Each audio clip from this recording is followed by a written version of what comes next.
Hi, I'm Dr. Lori, Ph.D. Antiques Appraiser. You probably know me from television as well as from my antique appraisal events all over the world. I'm here today to talk to you about quilts, particularly quilts made in the 1900s. I want to talk with you a little bit about how to identify them and how to make sure that you have a valuable one. Find out whether or not you have a valuable one. So here are the tips that you need to know.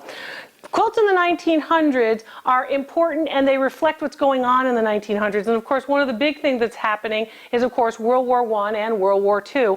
After World War I, we have an introduction of something called aniline dyes from Germany. And after that particular time, you see this introduction of bright colors in many quilts. That's how we get these bright colors. We move into synthetic dyes. Interestingly enough, World War II brings us some of the most popular patterns when it comes to quilts. And the reason for it has very much to do with the fabrics that we're going to use. For example, innovations in printing onto fabric is what we start to see. For example, right here, you start to see the three-dimensionality on these printed pieces. On this particular piece of printed fabric, you can see that this flower actually looks like it's been painted on with the colors in different ways, darkest to lightest, almost tonalities of color in these particular printed fabrics. And these are the fabrics that are used on some of the more popular quilts from the 1900s. The other way you can identify a quilt from the 1900s, and a valuable one, is if you were to actually look for the different patterns.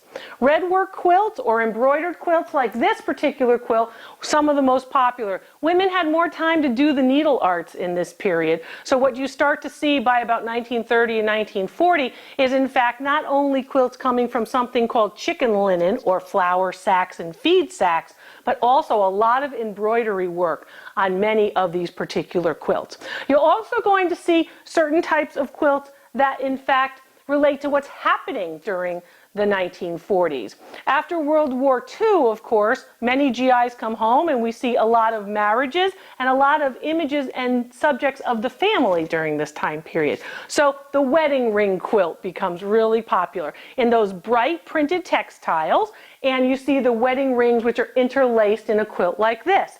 Some of these quilts can range in value as low as $250, as high as $25,000. You're also going to see images like this one, this being what's called Grandma's Flower Garden.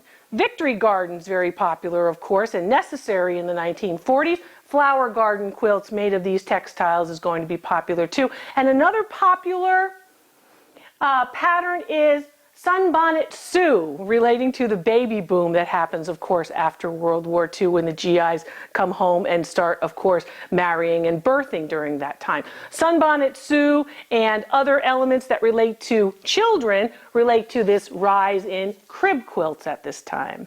What I want you to think about when you have an idea about a quilt, or if you find a quilt among, maybe your belongings, if you don't know what it is and you can't identify it, I want you to know that you have a resource. You can send a photograph to me and I can provide you with authentication, value, and an appraisal, or you can bring the quilt or a picture of it to one of my antique appraisal events all over the world.